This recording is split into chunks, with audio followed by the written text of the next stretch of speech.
welcome everybody. I'm privileged to be able to be invited to take this session. Shall we put our cell phones off, please? I believe Brother Dion, who's a lecturer at TUT, is running exams and there's problems. So if he walks out, it's because his dean has phoned him with a problem. So we'll excuse him. If anybody else has such a serious concern, keep your phones on. Otherwise, please just put them off. Then we don't walk out during the session, please.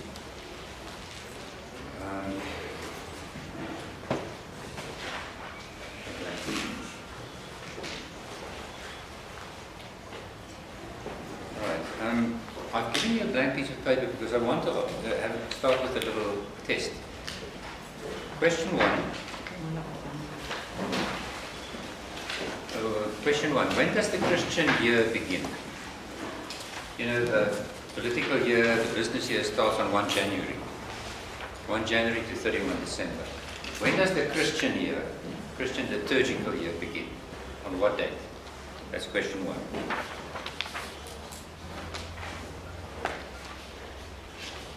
It could be the same, but it doesn't, maybe it isn't the same. You can decide. When does the Christian year begin? Come and sit at the table because then you can write. We'll find another space. I don't think anybody is here. Excuse Prof. Ken jy so? Ons is later excuse hoor.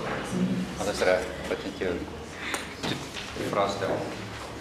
Right, this is the test. Question one of the test. When does the Christian year begin? On what date? Okay. The political, academic year, business year. The business year is often 1 March to 28 February. Academic year, January to November. What is the is there a Christian year? If there is, when does it start? Okay, that's question one. Question two. What is the most important day in the Christian calendar? The most important day in this Christian year, in this Christian calendar. Okay? Question three.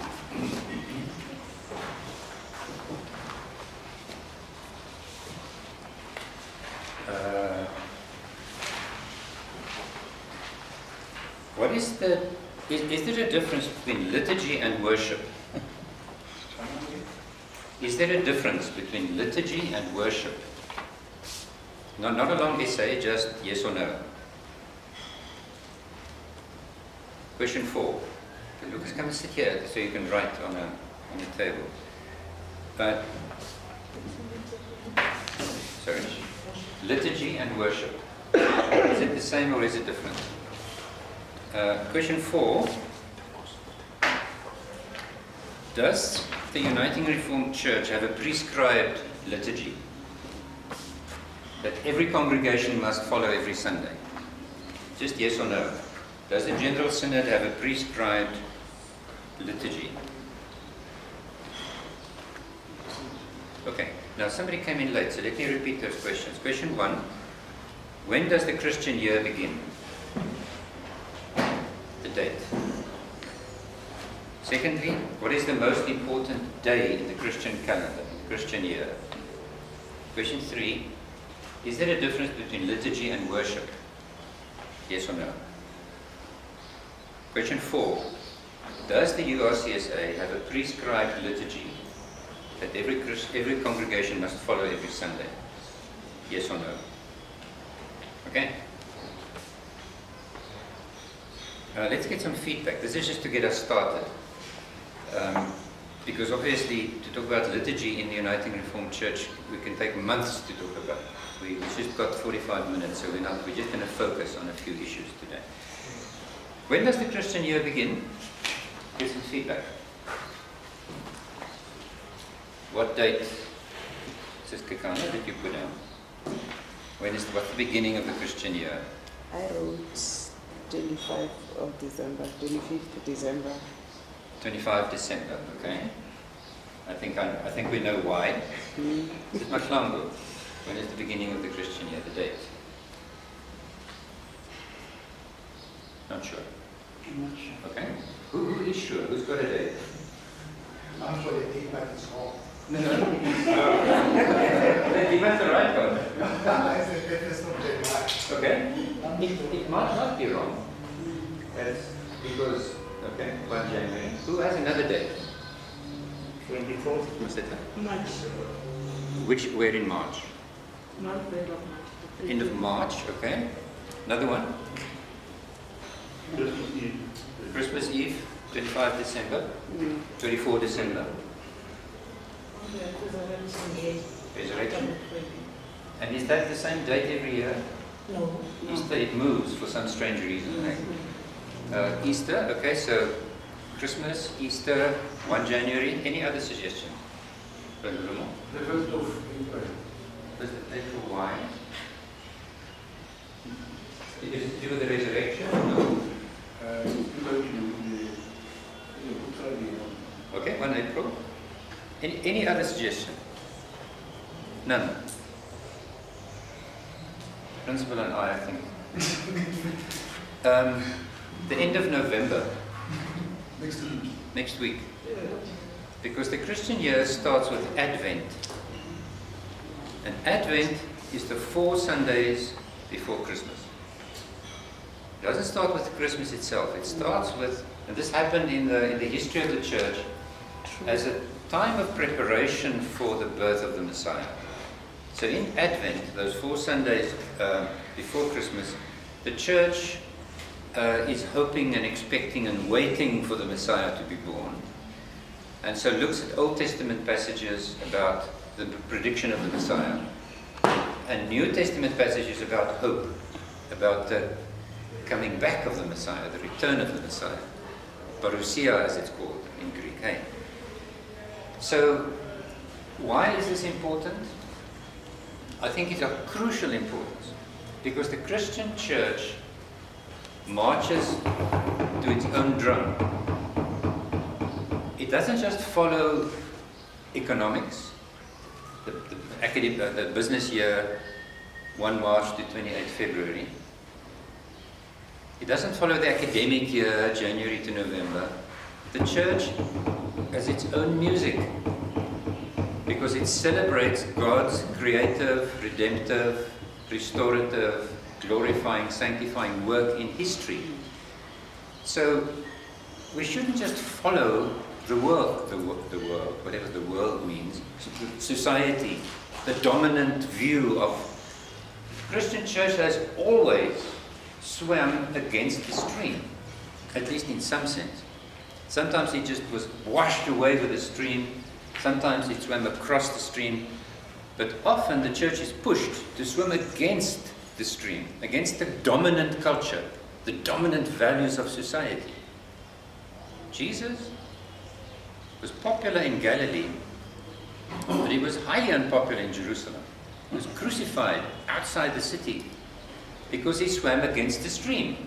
He challenged the dominant ethos, not just of the Roman Empire, but also of the Jewish leaders at the time.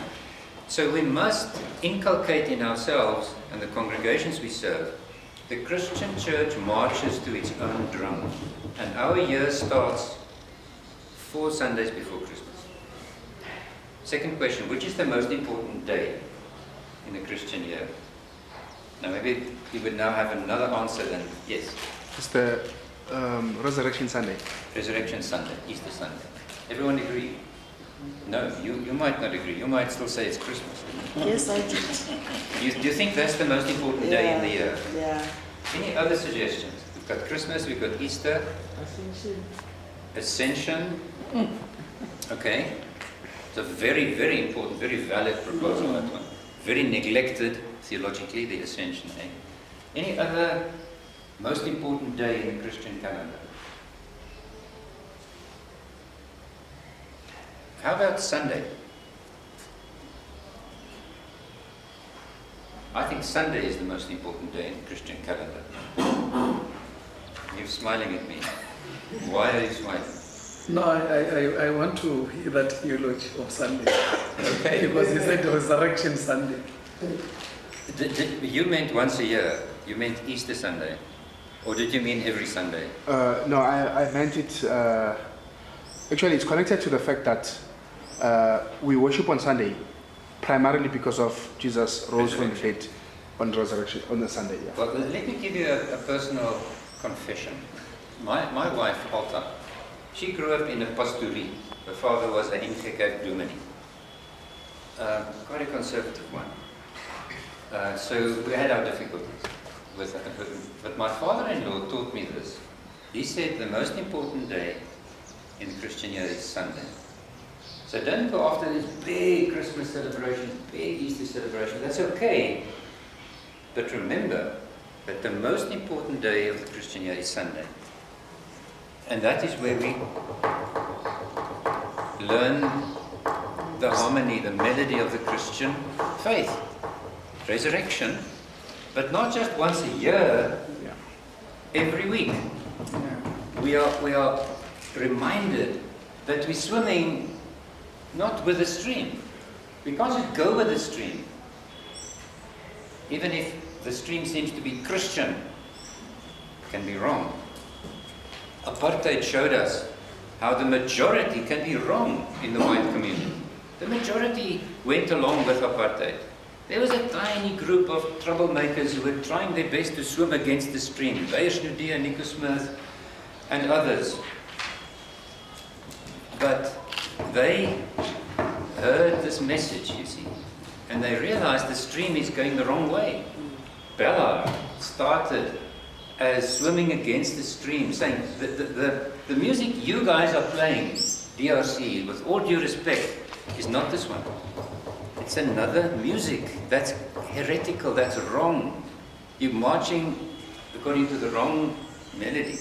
So that's why worship, brothers and sisters, every Sunday is crucial for the identity and the credibility of the Christian church. Sunday by Sunday by Sunday, if we don't hear this, we're going to be swept away by capitalism, by racism, as the Dutch Reformed Church was, by a narrow nationalism, by any ism, any ideology, because then we are not guarded, we don't have our armor, we're not wearing our armor to protect us against the false winds that are blowing around us. We are like, James says it, they're like waves on the sea, blown around, not stable. This is where our stability is, Sunday by Sunday. So is liturgy and worship the same thing? Question 3. Just yes or no? Yes. It's the same thing. Did anybody say no? Or think no? Different. That liturgy and worship is two different things? Anybody said no? I said no. You said no. Why? What's the difference? I'm not very sure, but maybe it's the way we do it in our churches. It's not like the worshiping part of it. It's not really done. Like I feel, in my view, it's different. I don't know. I might be wrong. But No. I think there is a difference. So let me say what I think the difference is. Worship is more general. You worship when you wake up in the morning. Thank God for a new day. You go to sleep. During the day, the way you live. Remember Paul says in Romans 12, give your bodies as a living sacrifice. This is your reasonable worship. So the way you live, Monday to Monday, 24/7, as we say, that's worship. That's living before the face of God. Living in the presence of God. That's worship. Our whole life should be worship. Liturgy is sort of the order of worship on the Sunday. That's sort of the way we do it on a Sunday in church. So it's part of. So worship is bigger. Liturgy is all liturgy is worship, but all worship isn't liturgy. Okay. So is there a prescribed liturgy? That's my fourth question. Yes. yes. That every congregation has to follow every Sunday. Yes. And where do you find that? In the back of the Hosanna. Okay, that's the official policy of the Uniting Reformed Church. Now you're not smiling, now you're frowning. Does the Uniting Reformed Church have a prescribed liturgy that every congregation must follow every Sunday. No, we don't. Not necessarily yes, but I think it was also cited from, I don't know, General Synod, where they made to say regions can develop their own worship book. Okay, but you must give us a quote for that. Where that is for that. We have worship. Yeah, we have the worship book. More often they want to have But your question says a prescribed liturgy. No. Yes. That was the question. Yes. So are they answering your question? Or are they bringing something? I'm opening up the discussion towards the worship book now. So there's a worship book that it's like a draft worship book. Hands up, who has seen this before? I did. It's called Rorisan Mudimo or Kang Mudimo. I did. You haven't seen it. Yes. You don't know. Some don't know about it. Well, yeah, no. No, we had those. But I'm not copies sure about previously. the cover. It's an A5 small book. Yeah, it's like Red that. people, Yeah. lavender color. Okay. But it was approved in 2016 by the General Synod. It's a draft, which means it hasn't been finalized. This year, probably a week ago, the General Synod was supposed to have met, isn't it? If it wasn't for COVID, every 4 years there's a General Synod, right? 2016, 2020. But because of COVID, it's been postponed, I think, until September, October next year. Then this worship book must be finalized so that it is the official prescribed policy, worship policy for the United Reformed Church. But it is a different question, as Brother Kenna has indicated. Does this contain a prescribed liturgy? Yes. Exactly blah, blah, blah that you must do every Sunday? The answer is no. It says there are options. But there's a framework within which you can exercise options. But the framework is stable. The framework is not negotiable. It's only within the framework you can make changes. So that's why I want to ask, could somebody just walk around and hand this out? Which one takes what? I had these copies made because I wasn't sure whether you had one. And it's printed on two sides, so it doesn't become a very big book. Now, my disappointment with our church, brothers and sisters, and I'm sorry to have to say that, but in the last 4 years, I don't know if the relevant core ministries, and what is the relevant core ministry? Proclamation and worship, isn't it? Yes. You know the integrated ministry model, I hope. Core ministry for proclamation and worship in each synod, in fact probably in each presbytery, should have studied this, evaluated it, and commented on it, so that feedback can go to General Synod a week ago to finalize this, to give feedback on it. It's written by a committee, but it's got to be workshopped and tested, and feedback must come so that everyone will buy into this. So this is our liturgy book. This is our worship policy. Because remember, the role of the General Synod is policy making for the church. So the big issues like what is the curriculum for ministry formation? Each regional synod can't decide what is its curriculum. The General Synod fixes the curriculum. The regional synods carry it out, implement it. What is our worship policy? Each regional synod can't make its own policy. The General Synod, otherwise we're not a uniting church. We're not even a church. We're just a loose group of friends that occasionally get together for tea or something. A church which has dignity and integrity says, here's our policy. But there's space within the framework to innovate, to make local applications, different languages, for example, different local customs, but you don't break the framework. Otherwise, you walk into a church in Limpopo, or in KZN, or in Geluksdal, or in Ukahanja, and you say, is this the church that I belong to? Is this the United Reformed Church? This? You see, there's got to be some recognizable elements, don't you think? We don't have to be exactly the same, always saying exactly the same words. That's uniformity. That's the one extreme. The other extreme is laxity. Laissez-faire. Well, okay, if you want to have praise and worship and then a sermon, oh, that's fine. Just go ahead, let the Spirit lead you. I don't think that's possible for a Reformed church to say, well, it doesn't matter how you worship. Just worship. Get on with it. Let the Spirit lead you. That's not a Reformed approach. So in between these two, in a moment, between absolute uniformity, you must do this every Sunday from the back of Hosanna, to the other extreme will say, well, do what you like. Do what the Spirit tells you to do. In between those two, there's this, and that's the policy suggested by this draft. This is Frida. Prof, I think it was 2 years ago, Reverend Musa came to a contact session here, and he said we're going to have a new Hosanna. Has that been finalized now? Well, that's a related question, but it's slightly different from the one we're discussing today. That's about the hymn book. Yes. That's my other disappointment in the core ministries for proclamation and worship, that they haven't come up with a new worship book, a new songbook, I should say.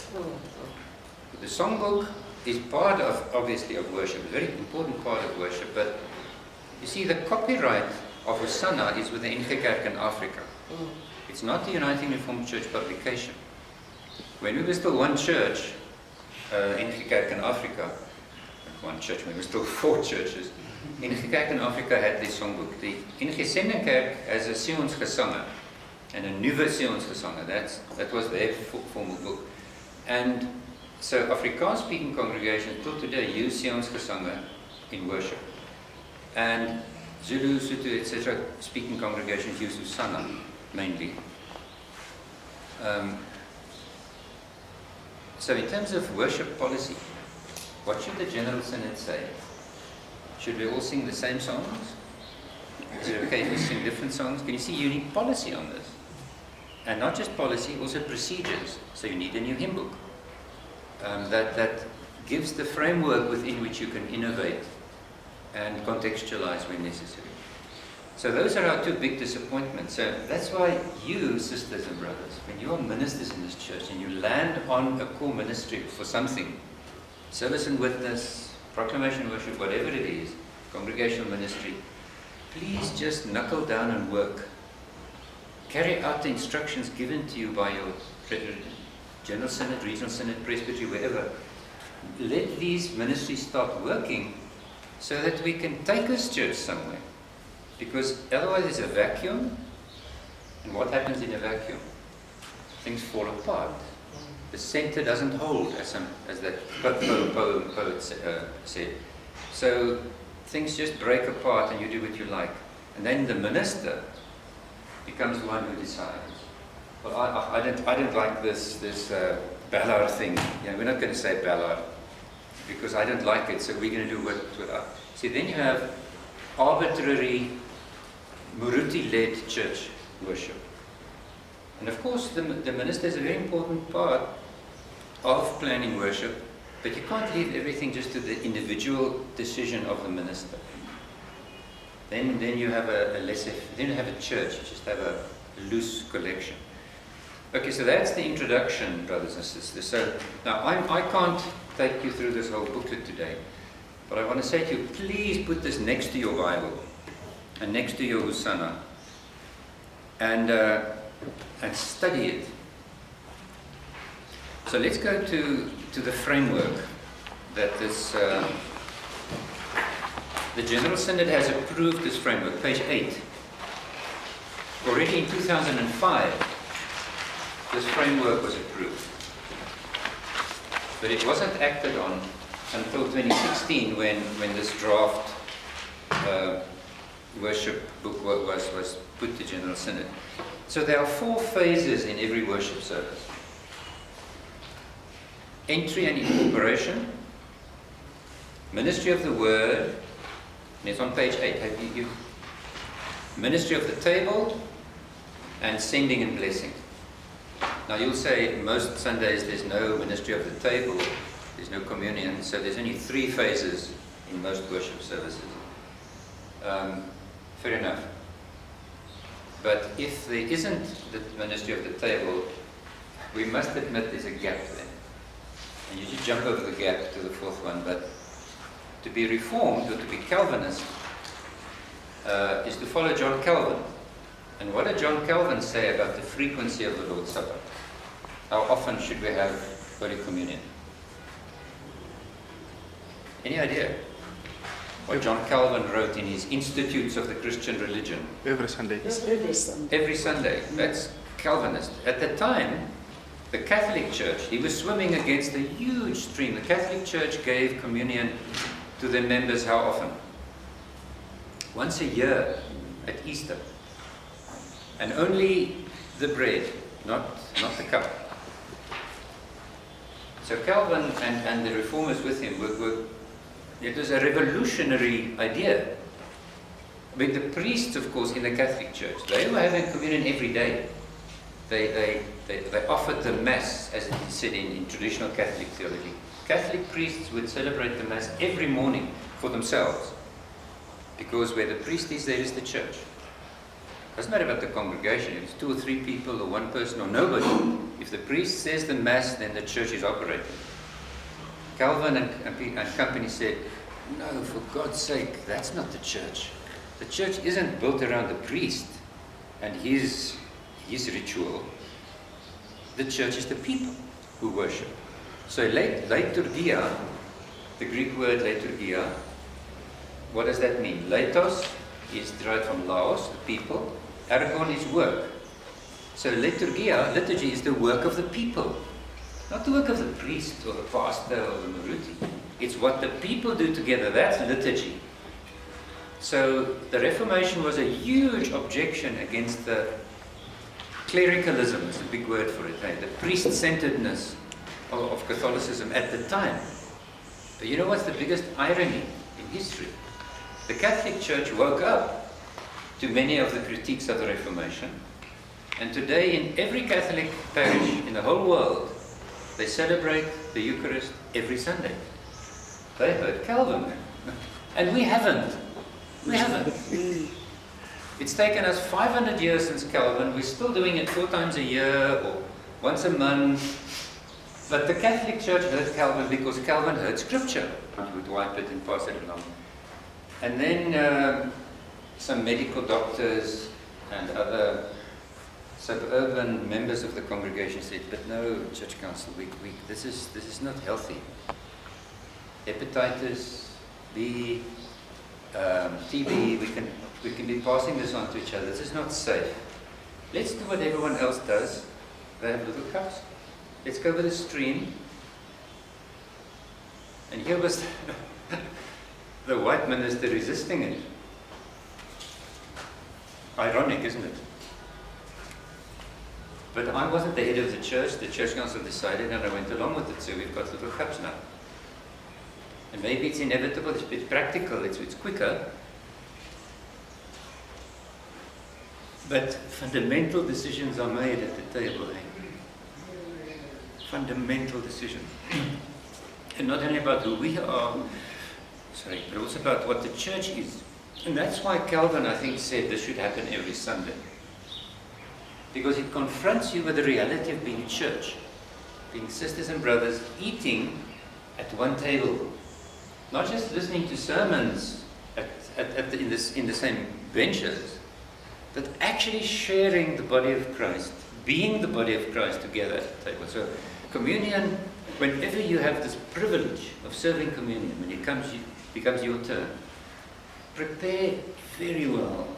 This is sacred stuff. This is powerful, transformative stuff, communion. It's the most anti-racist, anti-sexist event in the church. Because if you understand what communion is, you cannot be a racist. You cannot be a sexist. You cannot be an ethnic 100% Zulu boy looking down on everyone else, whatever Venda boy, whatever you are, or Afrikaner. We cannot. We are cut off right there. Communion levels us. And you know, there's an interesting new development in black theology in the United States. Two big names, Cameron Carter and Willie James Jennings. And they say, what? By the way, before I carry on, when is the entire year already? Okay. So I'm digressing now because, look, we can't read this whole book together. You're going to study this book. Please, sisters and brothers, this is your handbook for worship until the General Synod adapts it and improves it. Carter and Jennings say, racism, white European racism started when Christian Europe let go of Israel, let go of the Jews, and started treating the Jews as a race. And all Jews are the same. And Jews can never change. Jews will always be. So that's prejudice, tarring everyone with the same brush and saying. And what happened then is that Christian Europe said, now we are the chosen people. You see, God has rejected the Jews as the chosen people and has now chosen the church. But the church being the white Christian European church as the chosen people. And therefore, when the Portuguese and the Spanish went to Latin America to conquer, with the Pope giving them a blessing in an official papal bull, as it was called, to go and conquer and enslave and kill and occupy, that they were now saying that we are Israel, moving into the promised land, like the Hebrews moved into Canaan and killed and made no covenants with anybody and took over the country. So Judges, the book of Judges and Joshua, that now we as the chosen people of God can now go and do this anywhere in the world. We can assume that whoever's living there, we can just occupy. We can take over. Colonialism, imperialism, therefore, was funded by this Christian theological idea of the church as the chosen people of God. And so when the Afrikaners came north in the Great Trek, as it was called, why do we have Nylstroom, the Nile River, Bethlehem in the Free State, Middelburg was called Nazareth. So they found this is the promised land. So we can't treat the locals as equals, as Joshua and Judges and Leviticus tell us. No covenants with them. No Moabites and Ammonites can ever enter the community of God. So that racist white supremacy of South African politics was because, and it happened in America very similarly, was because we took over ourselves as the chosen people of God. And we can do with other people what we like, as the Jews did in Palestine. So, when I was serving communion this past Sunday in Melodia Tswana, it just struck me, because I said at the table, the cup of, and this is the cup, and then Jesus said, this cup, and please hold it with two hands, brothers and sisters. Don't hold it with your left hand of all hands, or just with your right hand. Don't lift it up here as if it's God to be worshipped. That's Catholic. You see people bow down before the host because the bread is lifted up here because this is Christ. This is now his body, so we must all bow down. And the cup, that's not how you eat at the table. You break bread here, you lift the cup here. It's not something to be worshipped. But I said, this is the new cup, Jesus said, of the covenant. So brothers and sisters, come to the table, celebrate, receive the blessings of the new covenant. And what is the new covenant? It's this deal that God made with all nations.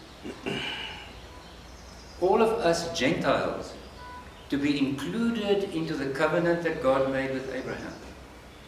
Can you see how it cuts white Gentiles and black Gentiles and yellow Gentiles down to size? We are not the chosen people in the first place. Israel is God's chosen people in the first place. The covenant was with Abraham, but we now become descendants of Abraham by grace through the death and resurrection of Jesus and the outpouring of the Spirit and the mission of the church worldwide. But we are Gentiles. And as Gentiles, we were adopted into the covenant. So we can never see ourselves as the ones who can conquer others and occupy their countries and dominate them, as if God has somehow marked us for superiority. It's a travesty of the gospel. It's a heresy to even imagine that. And the table teaches us this is the Christian gospel. You've been adopted by grace. You are the most humble and the most grateful person in the world. Not the most arrogant and the most powerful and the most dominating. That's another tune. This one is adopted by grace. We are equal. White Gentiles, black Gentiles, Chinese Gentiles, all of us are Gentiles. Goyim, or ethnoi, the peoples, the name, not Israel. But by grace we've been adopted into, as Paul says in Romans 9 to 11, there's that olive tree. And we've been grafted into the olive tree. It's not a new tree.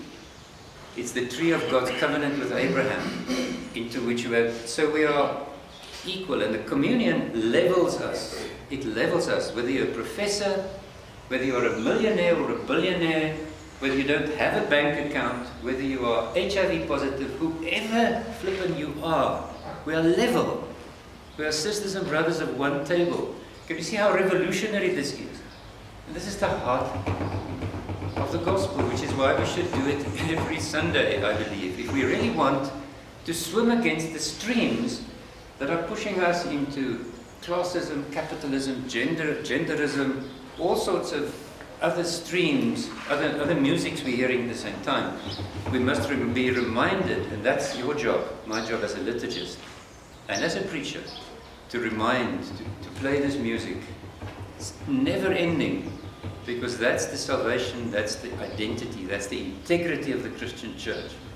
And if we lose this, we become lukewarm, and Revelation says we'll be spewed out. Then it's better to be cold.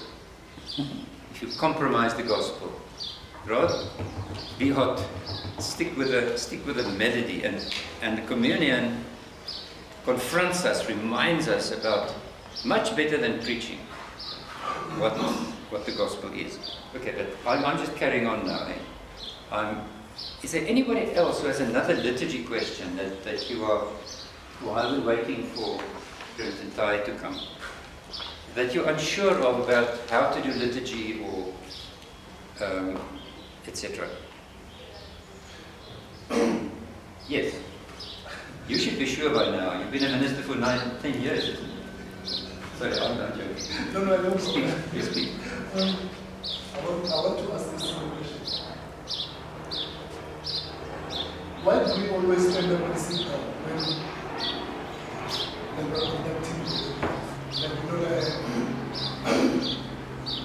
when I grew up, I know every time when it's the time to read the laws, we stand up and also when we do, after reading the law, we confess our sin by singing Hosanna 114. We stand up. Then after that, there is the sin. As an old minister, but also professor, like, what is the meaning behind the meaning behind it? Or was that tradition that was doing this? That's just tradition, yeah. But of course, it's very important symbolically. In Catholic churches, Anglican churches, there's a little bench where you can kneel. So at certain parts of the liturgy, they kneel. In the Orthodox, Greek Orthodox, Russian Orthodox, all the Orthodox churches in the world, there's in many churches no seats at all. You stand for the whole liturgy, and that can be 2-3 hours sometimes.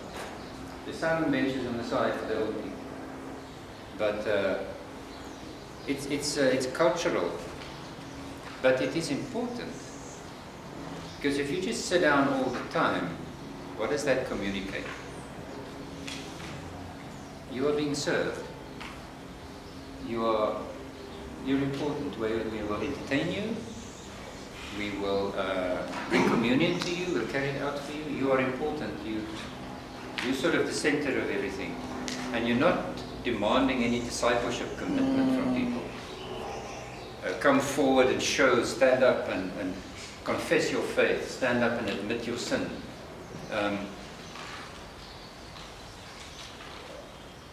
Yeah, but what do you see? Do we worship with our bodies or do we just worship with our minds?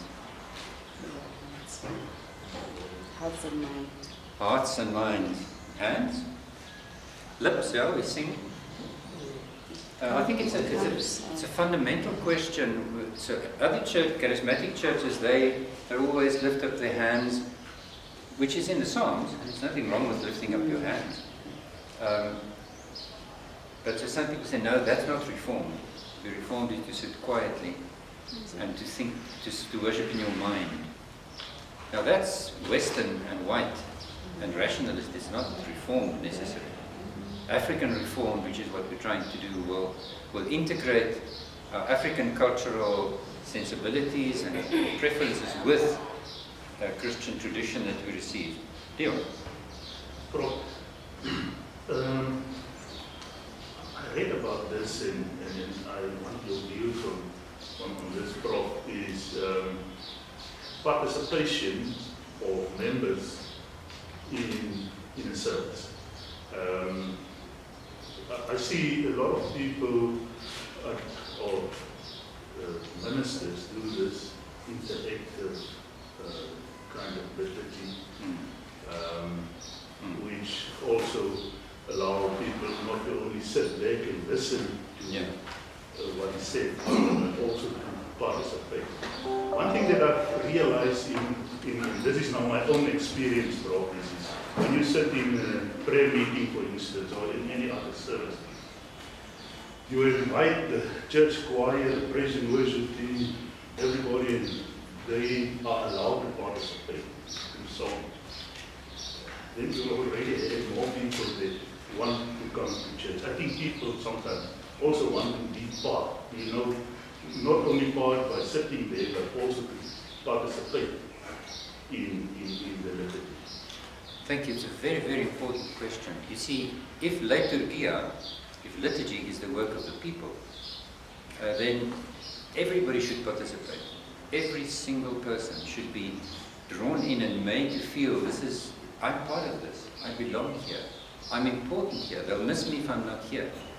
That's of course the ideal. It's a different ecclesiology from a Stockfell, but it's the body of Christ, family of God.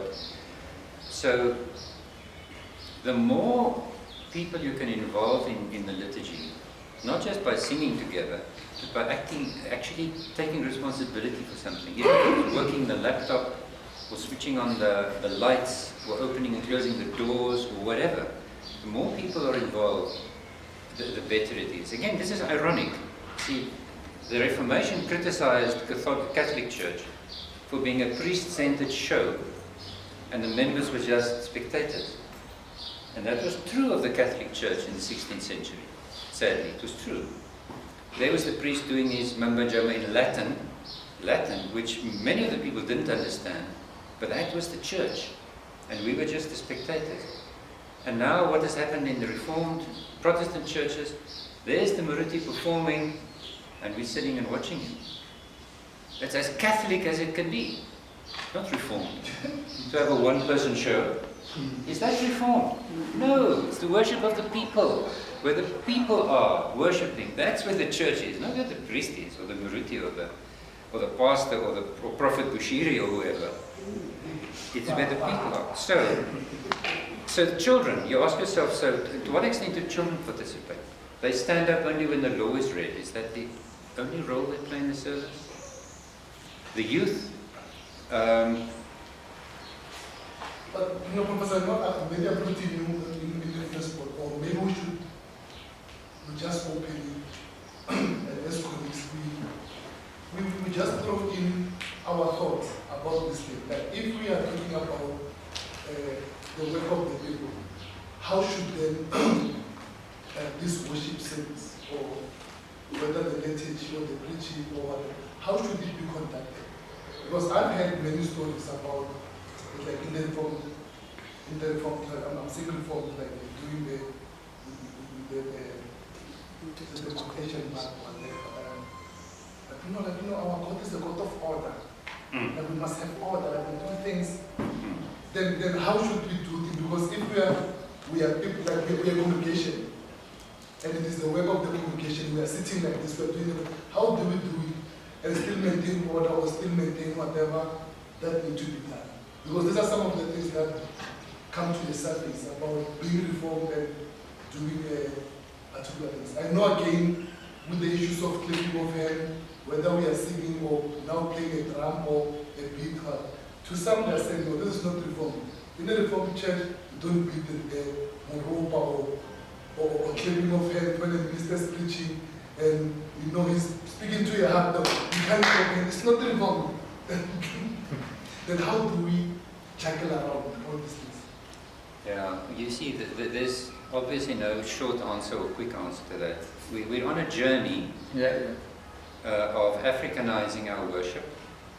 And so there's going to be different viewpoints this way and that way. A student who will remain nameless now and is not here, for a long time hasn't been here, asked me one day, Prof, are you a conservative? I think I've told you this, some of you might have heard this. Are you conservative or are you liberal or are you radical? And I was angry inside, thinking, why would somebody want to push me into a box? But I counted to 10 and I said to him, well, it all depends what you're talking about. On certain things I'm conservative. On other things I'm liberal. On other things I'm radical. What are you talking about? So if you're talking about should ministry students study Hebrew and Greek, I'm conservative.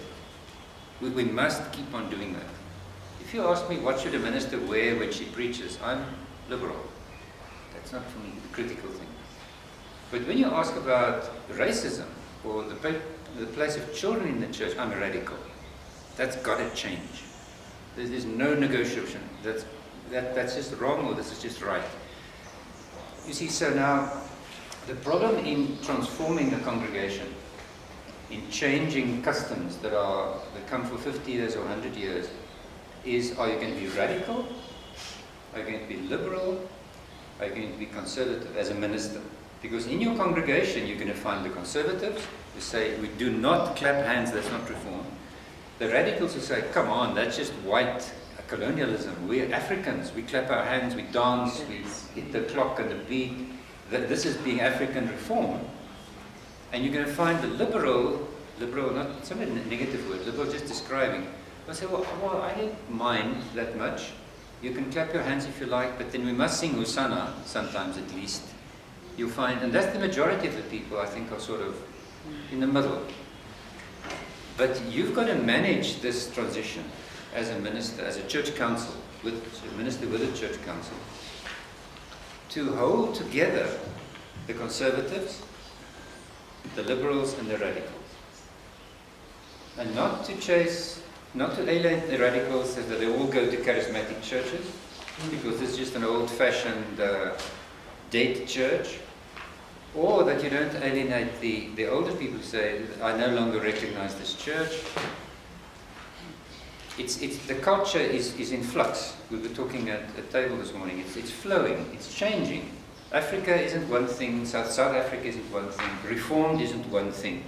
It's flowing. So your leadership in the church council as a minister is crucial to guide this process of change, to alienate as few people as possible, conservatives, liberals, and radicals, and not to stand out yourself as always radical or always liberal or always conservative. Let people see that you are mature, that maturity and wisdom is how to manage your own radical, liberal, and conservative things into one credible person, that it makes sense.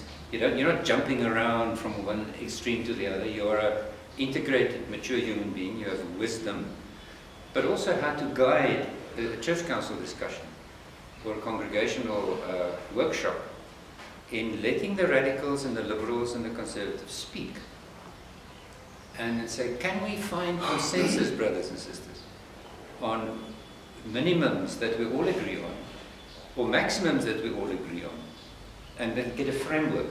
Get a framework, and inside that framework we can innovate and we can adapt. This is our biggest challenge as leaders in the Uniting Reformed Church today, is how to manage these different streams. But let me throw this open. Some other wisdom on how to deal with these issues. Yeah? Sorry, I actually put my hand up before you asked the question, Prof. I had something else. So if Okay, now speak about what you want. Yeah, no, what I've heard a lot in church is that people will say, you know what, I'm not against the change because normally there's many kind of, I'm not against the change, but we shouldn't lose our identity. That's the word that I normally hear. And maybe you can help me because I've asked people many times, what do you see is our identity? Yeah. And then some normally, this is sometimes where they stop. Because people, then they speak more about tradition than really identity. Maybe you can assist with that, Prof. Sorry.